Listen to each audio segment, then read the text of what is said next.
மாண்பு தமிழ்நாட்டு முதலமைச்சருடைய அறிவுறுத்தலின்படி தொடர்ந்து இந்த சிஎஸ்ஆர் ஆக்டிவிட்டிஸ் மூலமாக பல்வேறு விதமான பணிகளை ஒவ்வொரு பள்ளிக்கூடத்துக்கும் எங்களால் முடிந்ததை நாங்கள் செய்துள்ளோம்.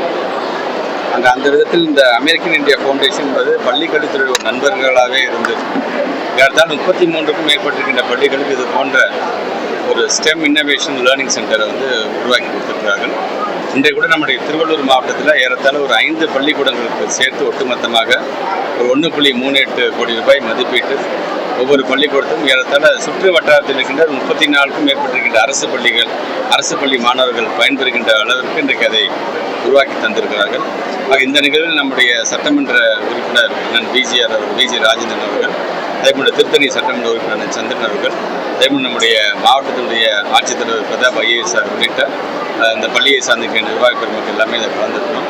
குறிப்பாக தமிழ்நாட்டுடைய முதலமைச்சர் அடிக்கடி சொல்கிற மாதிரி அறிவு சார்ந்த சமுதாயத்தை நாம் உருவாக்கிட வேண்டும் என்று சொல்வார். அதற்கு ஒரு அடித்தளமாகத்தான் இந்த அமெரிக்கன் இந்தியா ஃபவுண்டேஷனுடைய இந்த stem innovation and learning centre அமைந்திருப்பதாக நான் பெருமைப்படுகிறேன். ஆரம்பாக்கம் பள்ளி சிறுமி பாலியல் வன்கொடுமை செய்யப்பட்ட விவகாரத்தில் குற்றவாளி இன்னும் கைது செய்யப்படலை. நீங்கள் அமைச்சர் சார்பாக ஏதாவது ஆறுதல் சொல்றது? ஏற்கனவே நம்முடைய உங்களுக்கே தெரியும், ஒரு பள்ளி வளாகத்தில் ஒரு செயலில் குற்ற செயல் ஈடுபடும் பொழுது அது உடனடியாக எங்களுடைய பள்ளி நிர்வாகம் சார்பாக இமீடியட்டாக தலைமை ஆசிரியர் இருக்கின்ற ஆசிரியர் மூலமாக ரிப்போர்ட் எங்களுக்கு டிஓ மூலமாகவும் சிஓ மூலமாக வந்துடும். அது சார்ந்து அந்த ரிப்போர்ட் வந்த பிறகு அது காவல்துறை வசம் அது ஒப்படைக்கப்படும். காவல்துறை வசம் ஒப்படைக்கப்படும். அவங்க தான் அதுக்கான இதை எடுத்து செய்வார்கள். அரசு சார்பில் நேரில் போய் எதுவும் அவங்களுக்கு ஆறுதல் கூட தெரிவிக்கலான்னு ஒரு குற்றச்சாட்டு இருக்கு. கண்டிப்பாக நான் லோக்கல் எம்எல்ஏ அதை பேசிக்கிறேன். நான் இது வரைக்கும் என்ன செஞ்சுருக்காங்க நான் கேட்டுட்டு அதுக்கு தப்பு நல்ல கண்டிப்பாக நாங்கள் எடுப்போம். அதே மாதிரி குற்றவாளிகள் என்று தப்பு செய்தவர் யாராக இருந்தாலும் சரி கண்டிப்பாக சட்டத்துக்கு முன் நிறுத்தப்படுவார். உரிய தண்டனை கண்டிப்பாக கொடுமையான தண்டனை கண்டிப்பாக வாங்கிக்கிறோம். சார், இப்போ 17 ஆசிரியர் பார்த்தீங்கன்னா 12 நாளாக போராடி என்ன மாதிரியான ஒரு நம்பிக்கை கொடுத்துருக்கீங்க?